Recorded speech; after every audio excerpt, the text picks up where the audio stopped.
Hello everyone, and welcome to the channel. Today we will be going over the Dragonknight tank for update 32, the Deadlands DLC.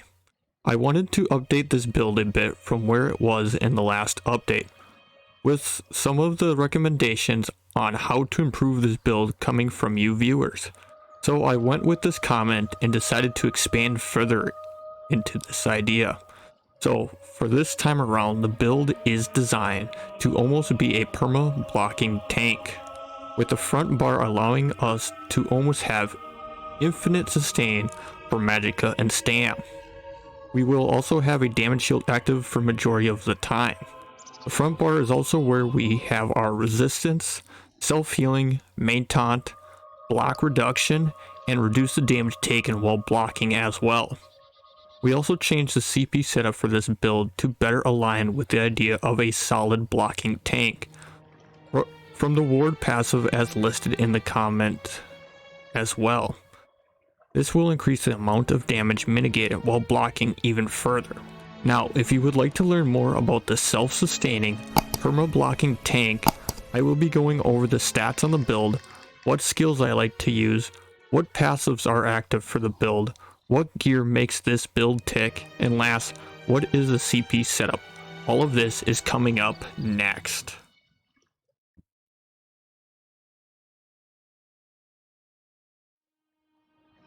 So let's dive into the build. We're going to pop our potion here just to increase our recoveries here a little bit.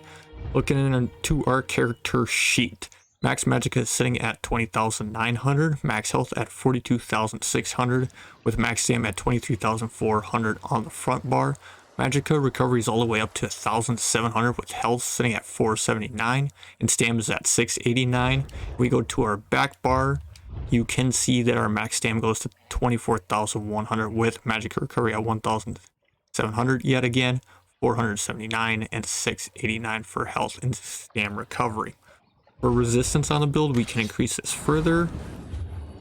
Our best resistance is on our sword and board, with spell resistance sitting at 29,400 and physical resistance sitting at 28,600.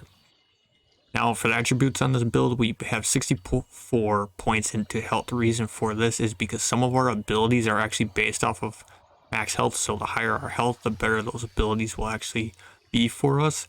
So that's kind of why I went this way, but I can understand if you don't care for having your max health at 42,000 more at the 40k to even like 38k. If you want to do that, then I would recommend probably putting a lot more points into stam just to give you a big difference between magicka and stam. That way in stam you can block for a longer duration as well. For the boon or Mundstone that we are running the Dragonknight. This will increase our magicka recovery by 310. Again, if you really want to, you can go other options. You have the tower that will increase your max stam. If you need more stam, you got the lord to increase more health. If you want more stuff, you kind of have a couple of options for your boon or Mundstone. So let's go over into the skills.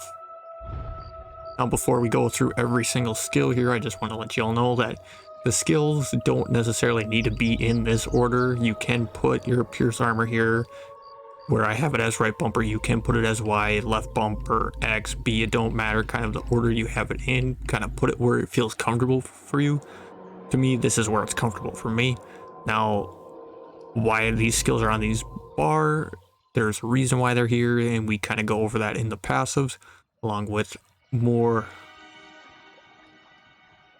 info about the build is going to really come later on into the gear section of this guide. So let's start out with our first skill. First skill is found in the Earth and Heart skill line. It is the third ability to unlock. Starts off as Obsidian Shield. We then morph it to Igneous Shield. This is 12 meters around us, lasting for 8 seconds. That will give a damage shield to nearby allies, which they can absorb up to 3,600 damage for their shields. Our own shield's going to be a little bit stronger at 9,100. And this ability is scaled off of our max health. So like I just said earlier, the higher health you have, the better some of these skills are going to be. And this one is the higher the health, the better the skill. Now the main reason we also like to use this is not just for the damage shield, but we also get major mending, increasing our healing done by 16% for 3 seconds. So this is definitely going to help us when we use our self-heal. So what you want to do is, for the majority part, is you want to try to cast your igneous shields here before you apply your self-heal ability, which we'll get to in a little bit. Now, next ability we have is down in the one-handed shield skill line. It is the third ability to unlock, starts off as defensive posture. We then morph it to defensive stance.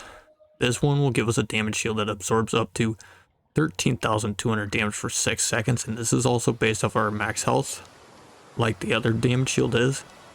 Now, we like to use this is because any direct damage projectiles, so that's from an archer or a mage or even bosses who use a object that flies through the air, basically is what projectile means.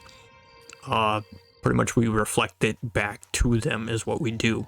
This can happen only once per cast, so I mean, it kind of happens that we lose it, but the main reason we actually really like to use defensive stance, which will be a very key importance to how this build kind of works, is while we have a shield equipped, the amount of damage we can block is increased by 10%, and the cost block is reduced by 10%. So what this means is we're able to block a lot more damage with this just being slotted and having a shield equipped, since we are on this bar.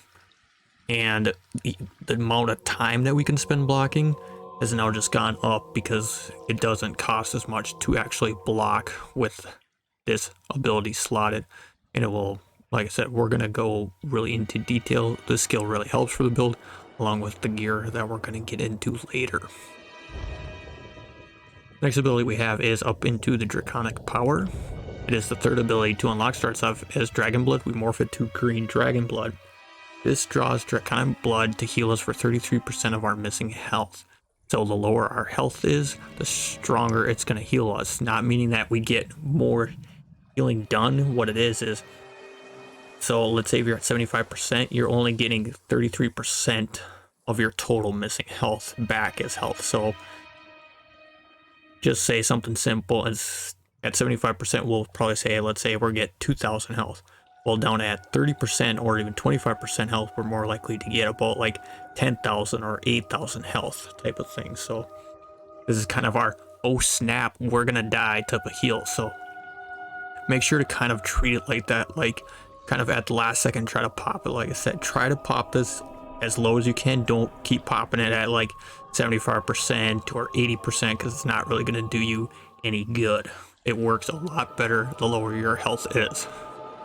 Also, the nice thing about this is whenever we do cast it, we get major fortitude, major endurance, and minor vitality, so it increases our health, stam, recovery by 30%, which we typically get from a potion. But anyways, we're healing received by 8% for 23 seconds, so the healing that we get is a lot better for 23 seconds. This is kind of what's nice with the Green Dragon Blood. Now, Igneous Shield is what we're talking about here, is what we kind of want to do. So let's see if I can get it here. So at base, we're at 33%, pop Igneous Shields, and we're now at 38% of our missing health for 3 seconds because it's based off of how long our Igneous Shields are for major mending. Just keep that in mind. Try to pop Igneous Shield first, then Green Dragon Blood. You'll get a lot more bang for your buck type of thing at lower health. It's okay if you pop this and not pop Igneous Shields. It's just more so you want to try to get the biggest amount of heal as possible. Next ability we have is all the way down into the Mage's Guild. It is the fourth ability to unlock, starts off as Equilibrium. We then morph it to Balance. This does cost health, so just be aware that when you do cast this, don't try to cast it at low health because you could end up killing yourself by doing so. So try to cast this as high as with the most amount of health as possible. But I get it, when you gotta apply a buff, you apply a buff. But nice part about this is we sacrifice some health and we get 3,000 magicka back. Keeping our magic up is going to be very important because that means we can cast Igneous Shields for a longer duration. And by doing so, this actually helps the design of the build out a lot better. Now, the main reason we want to do this is because it also gives us major resolve for 30 seconds. Instead of our typical like 20 seconds or 21 seconds, yeah, we get this bad boy for 30 seconds, which is kind of nice to have that long of a duration, so we actually don't need to cast or use our health as much to keep up our resistance, because it lasts a lot longer now too. So yes, this will increase our physical and spell resistance by 5,900. Now, when you do use this, I should say, keep in mind, you reduce your healing done and damage shield strength by 50% for the first 4 seconds after casting this. So your green dragon blood or even your igneous shields are gonna take effect in the first 4 seconds. So try to wait for the 4 seconds and then cast those things. Don't cast them right away, because you're not gonna get as much potency in those if you cast balance right before you cast those. Next ability we have is back up into the one-handed shield skill line. It is the first ability to unlock, starts off as puncture, we then morph it to pierce armor. This will deal some damage, but the main reason we like to use this is our main taunt ability, and like, let me say it again, main taunt. We'll have a second taunt on our back bar, but we want to use this one most of the time whenever we can, because this will inflict minor breach and major breach on the enemy, reducing physical and spell resistance. 2,900 for minor breach, and the major breach is 5,900 for 15 seconds. Now, for those that don't know, the main reason why we want to use this is because in the content that we're playing for PvE and dungeons and stuff, enemies have a total of 18,200 physical and spell resistance. By applying minor breach and major breach, we are lowering that resistance number that they have, basically their armor. We're lowering their armor that they have. The lower we get their armor, the stronger our DPS is going to hit, because they don't have to cut through as much resistance or armor to get to flesh, basically, is how the way to look at it. So it's really, really important to keep this up, especially since it's the taunt. Make sure to keep your taunt on your boss, because if you don't, boss is going to go slap some of your wimpy DPS, and then you're going to have to try to pick them up or just wipe the group and restart all over again. So don't lose taunt. Apply this when you can. And don't over taunt. Don't taunt every like 5 seconds or stuff like that. Wait till you're at like 3 seconds left on your taunt or 4 seconds left on your taunt. You don't need to keep taunting. Keep over taunting an enemy. Now for the ultimate, I decided to go with the one-handed shield skill line one. Start off at shield wall, we morph it to shield discipline. Yes, I know I typically run spell wall here, but we want shield discipline because we will block all attacks for 8 seconds at no cost, kind of like how spell wall does. But the nice part about this is our one-handed shield abilities cost nothing while the effect persists. So that means we can always cast a taunt if we're low on stam. Pop this, pierce armor, keep taunt up, and then even defensive stance if we kind of need a damage shield. So yes, we can cast a free costing damage shield for 8 seconds. So yeah, we can have pretty nice stuff here. Now, if you don't really care for that ultimate, another really good ultimate that I suggest that you could use if you want to kind of protect everybody is you could use the Earth and Heart one. It starts off as Magma Armor. I morphed it to Magma Shell. This limits the incoming damage to 3% of our max health. And yes, we deal a little bit of flame damage to nearby enemies each second for 12 seconds, but when active, nearby allies gain a damage shield for 100% of their max health for 12 seconds. So kind of like a barrier skill in a way, just the Dragonknight's version of it, which is kind of nice. Now over into the back bar. First ability we have is technically our flex spot, depending on how you want to do this setup. So what we got here is found in the Radiant Flame skill line. It is the third ability to unlock. Starts off as Fiery Breath. We then morph it to Engulfing Flames. We will exhale flame, dealing some flame damage, and then additional 6,500 flame damage over 14 seconds. Now, the main reason we actually want to use this is because affected enemies take more flame damage, or take more damage from all flame damage attacked based off of our offensive stats. with a maximum of 10% bonus damage taken, so 6%. So the more enemies we actually inflict with this, the stronger our magica-based DPS that are using flame damage abilities are going to hit. So this is kind of why we kind of want to use it if we are in a very heavy magica DPS group. We're going to increase their damage output with this skill. Then on the other side of the coin, you have the stand-based, which you would go in then into the Earth and Heart skill line. First ability to unlock starts off as Stone Fist. We then morph it to Stone Giant. This will deal 4,900 physical damage to all enemies within 6 meters when we first cast this. So 6 meters around this is kind of nice just to debuff everybody right off the bat. And then we will have these floating orbs around us for 12 seconds. Now, activating the ability again will launch one of those debris parts at that enemy, dealing about 4,900 damage again, and we can do this up to 3 times with the stun for 3 seconds. But we're not really all here for the stun, and just keep in mind that when we do the 3 orbs, that's only single target. The very first time we pop that off the ground to get our orbs, that's area of effect up to 6 meters, so it's kind of nice to debuff everybody because we debuff them with stagger.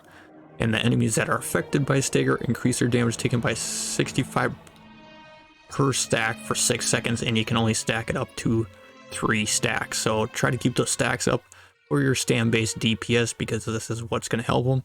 This also helps for magica-based DPS groups, but I find it a lot easier to run engulfing flames for magica-based groups instead of using stagger.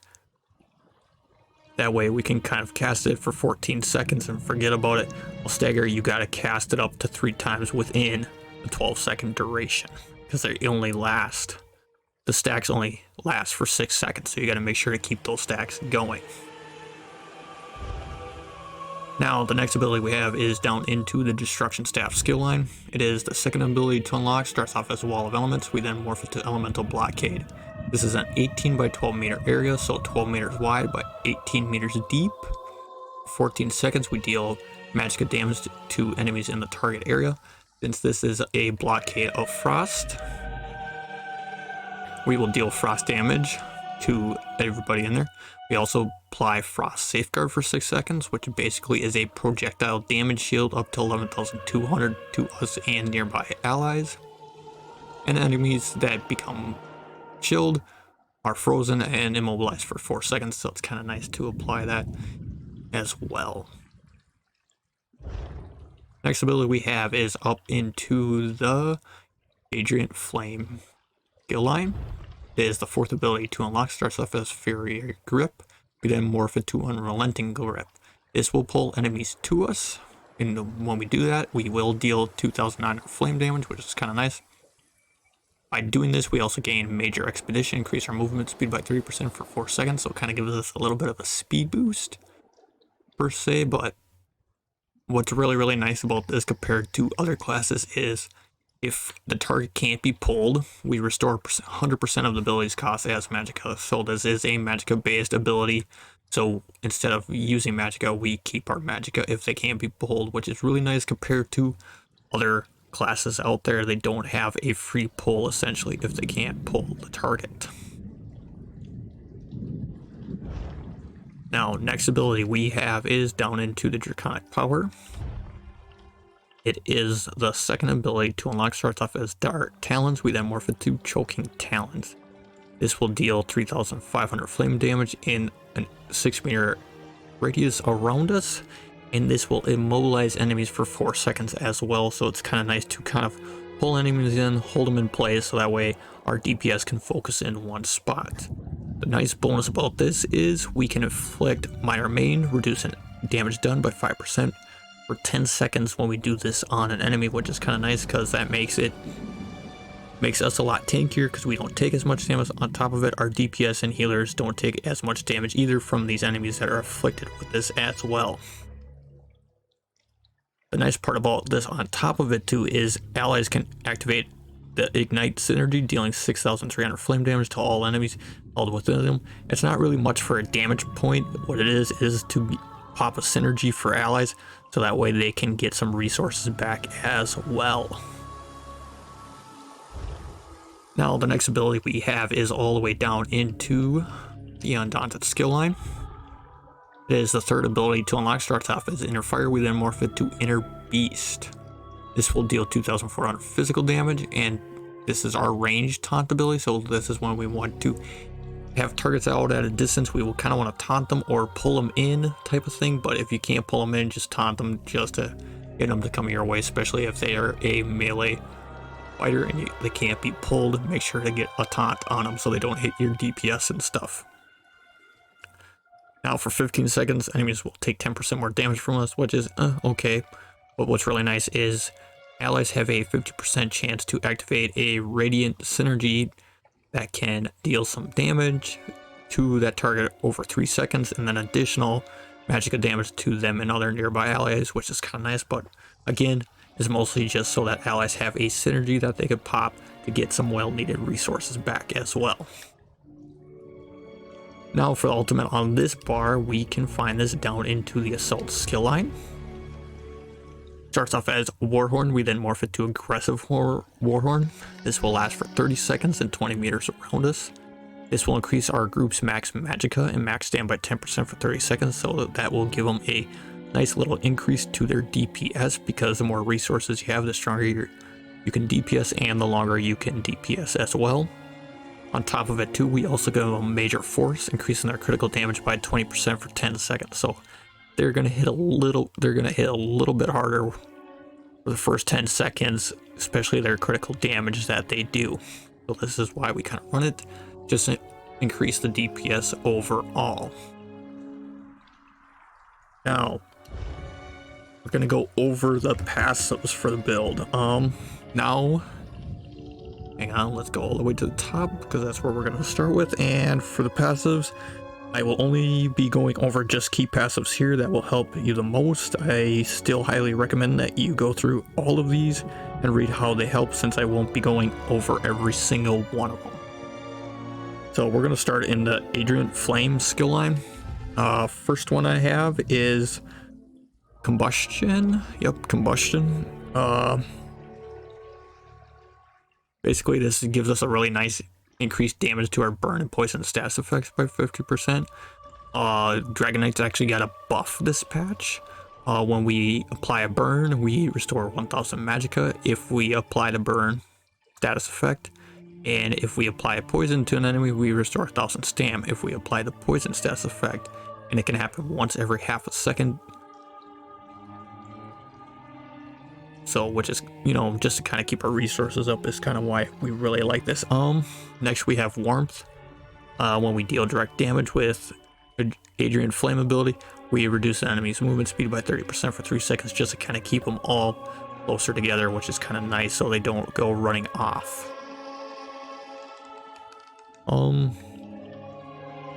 Yeah, then going down into the Draconic power. We'll start with Iron Skin, which increases the amount of damage you can block by 10%, so it definitely makes us a lot more tankier because now we can take a lot more damage as well. Then we have, I'd probably say Scale Armor is a really good one, just increasing our physical and spell resistance, so that way we can get closer to cap or have a good pool so we can use more sturdy on the body or things like that, different traits. Then over into Earth and Heart, we're going to start with, I like Battle Roar. Battle Roar, when we cast an ultimate ability, we restore 50 health, 50 magic, and 50 stam for each point of ultimate cost. That kind of got a little bit of a buff there as well, which is kind of nice. So don't matter what ultimate we use, we can use either or we're getting resources back. So this will help us to tank and hold block a lot longer as well. Then we have Mountain Blessing.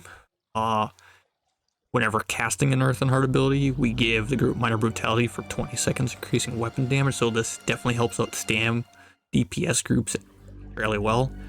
And the nice part about it, also for in combat, we also generate 3 ultimate, and this can occur once every 6 seconds, so basically it's the duration of our Igneous Shields. Actually, Igneous Shields 8 seconds, so I lied, my bad.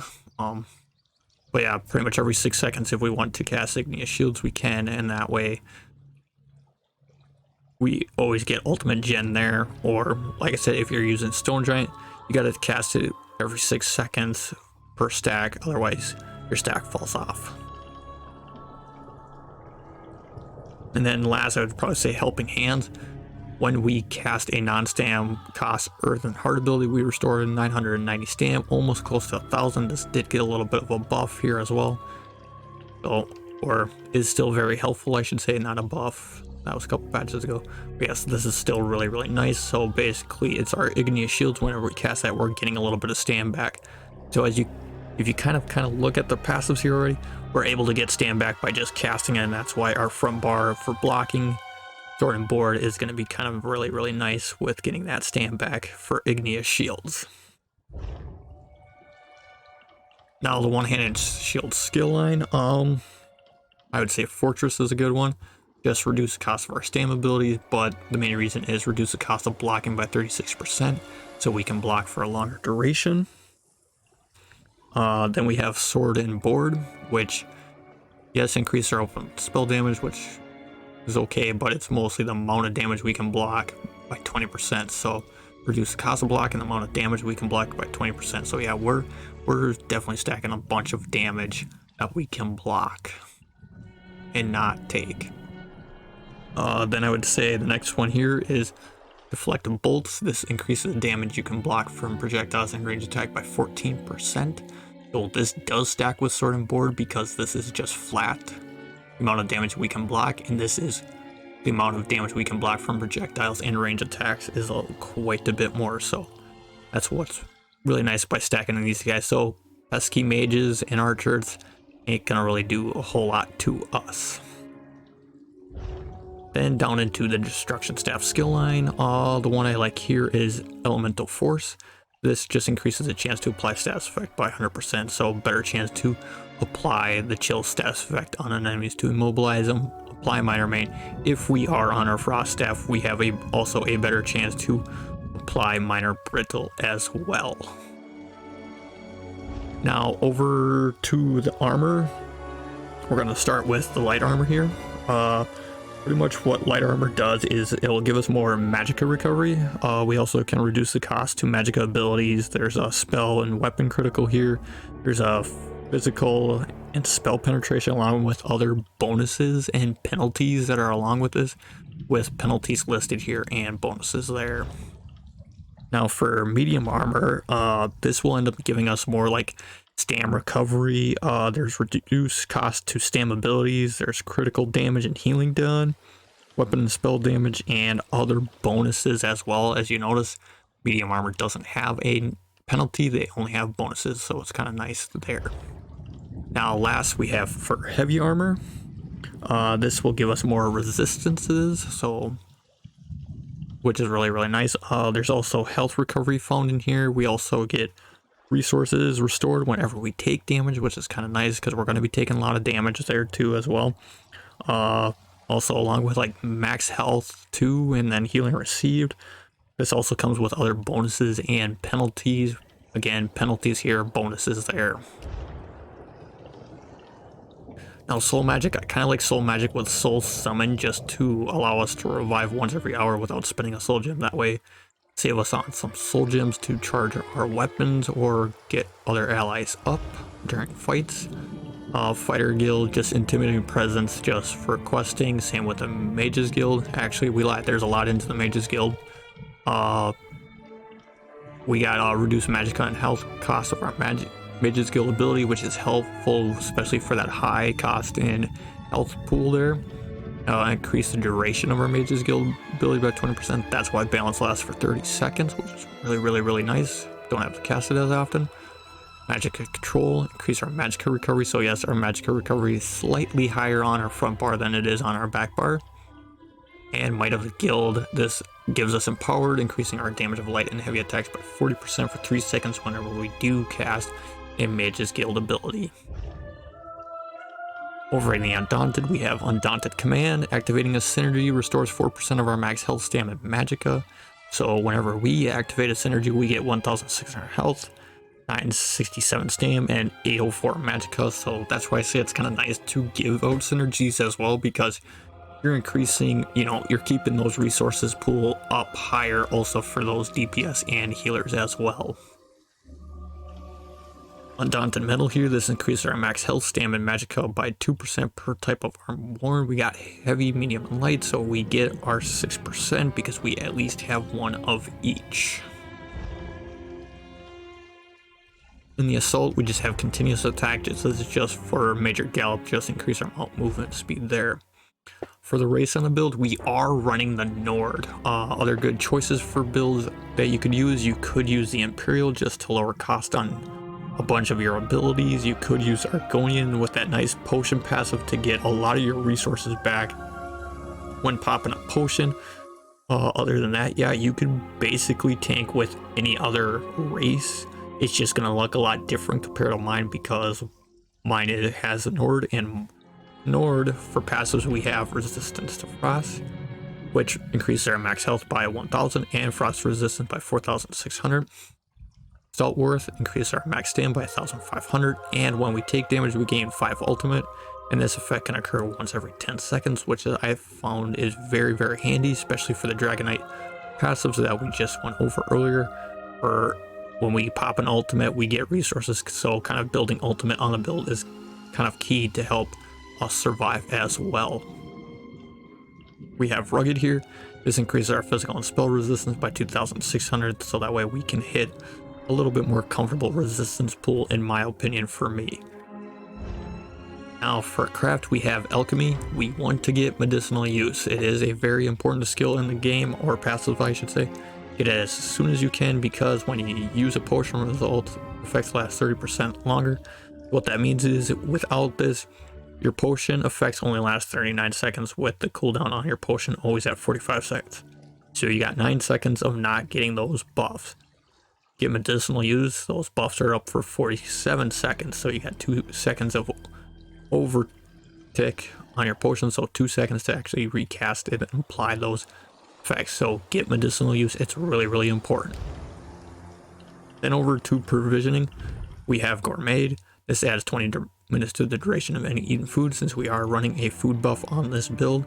That way we get close to about 3 hours worth on our food buff, so we don't have to spend so much gold or crafting stuff to have a food buff. If you're using a drink or end up using a drink, anyone Concierge, just add 20 minutes to the duration of that for your build. Now let's go over the gear I am running. So we're going to start with our slottable items. So actually on this build we are running the Crown Fortified Meal. Just increase our max health, magicka, and stam. That way we don't need to go all expensive on the build, but since we get these also in daily rewards, that's why we kind of run it too, because it's kind of nice that way we don't need to use any. But if you really want to and go to the high end and have a little bit more health and magicka and stam, then you would want to go Bewitched Sugar Skulls, because this will give you a little bit more, again, health, magicka, and stam. On top of it, you will get an increase to your health recovery as well. For potions on this build, we are running Crown Tri Restoration Pots. Again, we get these in daily logins after so long. Basically the same as Tri Pots. Anything that pretty much restores health, magicka, and stam is really important, because you'll get that major fortitude, major intellect, and major endurance, which increases your health, magicka, and stam recovery by 30% for, again, medicinal use there, 47.3 seconds. Okay. Now, a lot of the bread and butter on this build. So, starting with our front bar, we are using the Asylum set, which we have the Poison Weapon enchantment, which I know some of you are like, that's kind of interesting, with the Charge trait. This increases the chance to apply the status effect by 20 or 230%, so we got a really good chance to apply the Poison status effect. Again, if we go over back into our passives here, let's go back up to the top.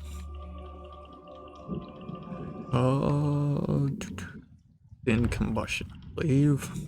Yep, combustion. When you apply a poison to an enemy, you restore 1000 stam. This effect can occur once every half a second individually of each other. So that's kind of why we run the poison enchantment, because we can get stand back by doing this, and it's kind of really nice to do it. For trait charge, yes, you could go decisive, but we want charge because we want to have a better chance of actually applying the poison status effect. Because essentially what we can do is we have a good chance of actually having no cost to bash. As you can see, my stam did not move. We applied the poison status effect to our target. Again, we applied it, no stam taken away. That's why it's really, really, really nice to actually have a poison status effect or a poison enchantment on our sword and board here, is because literally if our enchantment is not on cooldown and we bash or hit a target, we're gonna basically get that stand back or have basically essentially a free interrupt. Now, this is part of the defensive position set. When we reflect or absorb a spell projectile, because it depends on either mark, basically we have to have defensive posture active. When we have it active, we restore 2100 magicka if we reflect a spell or projectile. That's only if. Now, however, if we do not reflect or absorb a spell, we restore 6300 magicka back instead. So essentially, let's burn our magicka pool here. So we cast this, and if we don't get anything back, it's a nice little pop. Nice 6,000 magicka back, but if for projectiles, we're still getting magicka back. So that's kind of what the nice thing about this is able to keep up our magicka.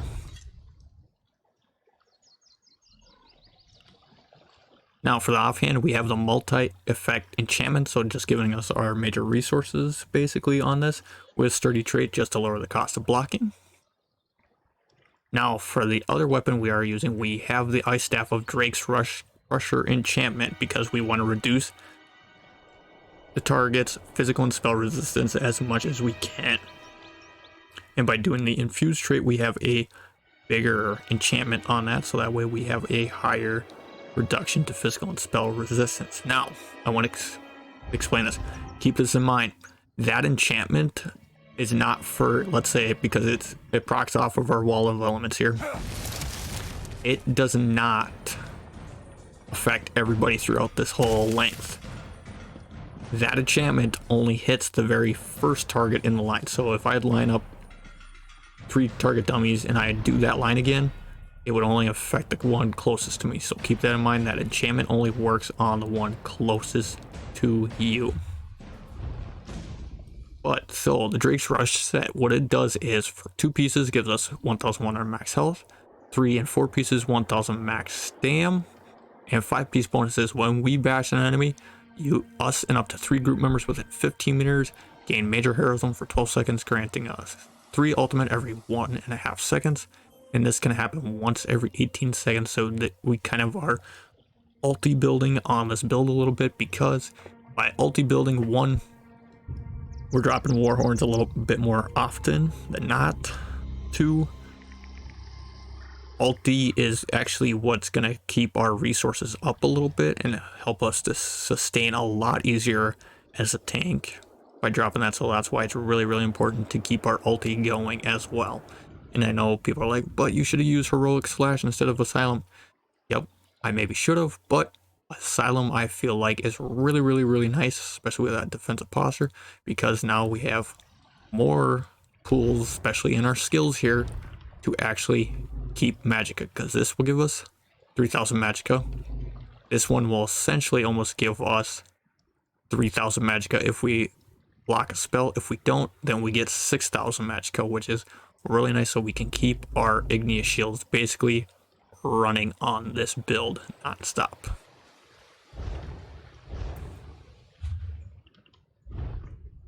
Now for the head, we are running the Behemoth set. Max Stam enchantment, just letting everybody know, is going to be on the head, chest, and legs, with magicka enchantment on the feet, hands, waist, and shoulders, all the smaller pieces. and the head is medium weight. The shoulders is light, with the body being all heavy, like the chest, waist, hands, leg, and feet is all heavy. So I want the infuse trait on this, just increase the armor enchantment effect of it by a little bit. Now for the behemoth set, this gives us 1000 max magicka, keeping our magicka pool high as well. And when we deal flame damage to an enemy, grants us a behemoth aura for 12 seconds, reaching up to 12 meters for us and 11 group members. It reduces flame damage taken by 5%, making us a little bit more tankier against fire, which is nice. There's a lot of fire in damage in ESO. And also enemies that are in that order take an additional flame damage taken by 5%, and this can occur once every 15 seconds. So it's really oriented for magicka based groups, and the reason for that is because we already have a skill, Igneous Shields here. Whenever we cast it, we give minor brutality, which increases weapon damage, and nothing for magicka base characters. So by running Behemoth set, then we give a 5% increase to magicka based DPS. Again, like I said, we have engulfing flames here, so we do the same thing here as well with the 6% we actually give them, so we can give our DPS technically 11% more magicka damage, especially if they're magicka based. But again, use Stone Giant if you're a stand based group, you'll help them out, or if you can handle doing it both for magicka and stand based groups as well. Now, next piece we have is the Galloway set. Reinforce is going to be on the chest and legs, just keep that in mind for more armor value, because these are your bigger pieces, especially the chest is where you get your most armor. So what Galloway is we have 1100 max health, gain minor Aegis at all times, reducing damage taken from dungeon trials and arena monster by 5%. So there you go, another way to reduce our damage taken. 4 piece is 4% healing taken, so more healing for us that we take. And the 5th piece bonus, after successfully blocking, grant empowered to 11 allies within 15 meters for 3 seconds, which pretty much increases their light and heavy attack damage by 40%, and this can occur once every 2 seconds. So basically on this build, what we are doing is literally hold block. Hold block, taunt that enemy, take the damage, grant empower, increase our allies' light and heavy attacks by 40%, so they're going to do a lot stronger in their light attack weaving if they're good at it.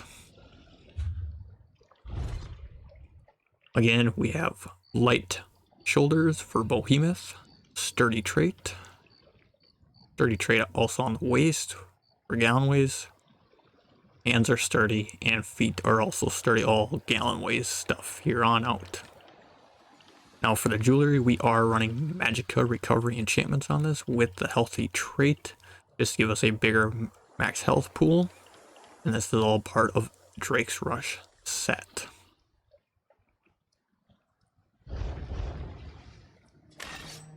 So now champion points, because this is also going to play into effect how the build really works too. So we're going to start over in the green tree. A lot of these are as you get. What I have slotted here is Treasure Hunter, just increase the quality of items found in treasure chests. Rationer, this adds 30 minutes to the duration of any food or drink that I have on our character. Locate efficiency, have a 10% chance not to consume a potion or poison that we use. And Steed's Blessing, just increase our movement speed out of combat by 20%. Now over into the blue tree, what we have slotted here is Duelist Rebuff, reduce our damage taken by single target attacks by 10%. Enduring Resolve, reduce damage taken by damage over time attacks by 10%. Unassailable, reduce damage taken by area of effects by 10%. And then into here, because also you got some really good resistance in here as well. You have Ironclad, reduce the damage taken by direct damage by 10%. And I'll look into the extended might here just to kind of show you how things are set up here. We're currently working our way to get to the Flawless Ritual, just to increase the chance to apply any magical status effect and make that up to 60% there, kind of like Battle Mastery. Now over into the red tree, what we have slotted here is we have Boundless Vitality just to give us more max health. Then we have Fortified for a little bit more armor. And then we actually will look into here. Pretty much all we got is just reduce the duration of elemental stats effects applied to us. This is just for speed there. Fortification is really important. That gives us a 4% block mitigation, which is really, really nice. Now a lot of it's our other slottables here. So we have bracing anchors. Increase the amount of damage we can block by 20% since it's out of 50, but reduce our movement speed by 16%. But we are blocking a whole bunch more damage with this. Now, when I say damage shields are very important on the build, this is why, because we have Ward Master. Reduce the damage taken by 10% per stage, or it's 2% per stage, while blocking an under status effect of a damage shield. That's why we want to be casting damage shields on this build.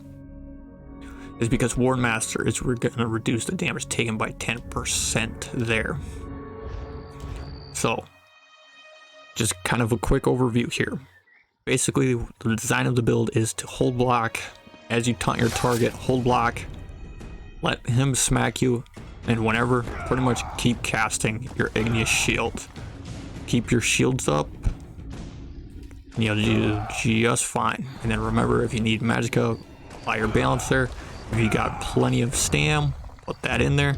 Or let's say if you have your ultimate ready to go, here we'll just get our ultimate here real quick. Then we can literally just, if we were out of Magicka, then we can just keep literally casting this ability and get a little bit of pop of our Magicka back there real quick. Since that will be absolutely free when we use that ability. So that'll wrap things up on the Dragonknight tank build. Thank you all for watching. If you liked the video, don't forget to like and subscribe. It is free for you to do so. If you want to stay up to date with newer content, click the bell so you can get notified when I have a new video out for you. You can also follow me over on Twitch and chat with me live there, or just come and hang out and have a good time. If you have any questions about the build or other suggestions, you can leave them in the comment section down below or over at Twitter. Thank you all again for watching, and I hope to see you in game or in the next video.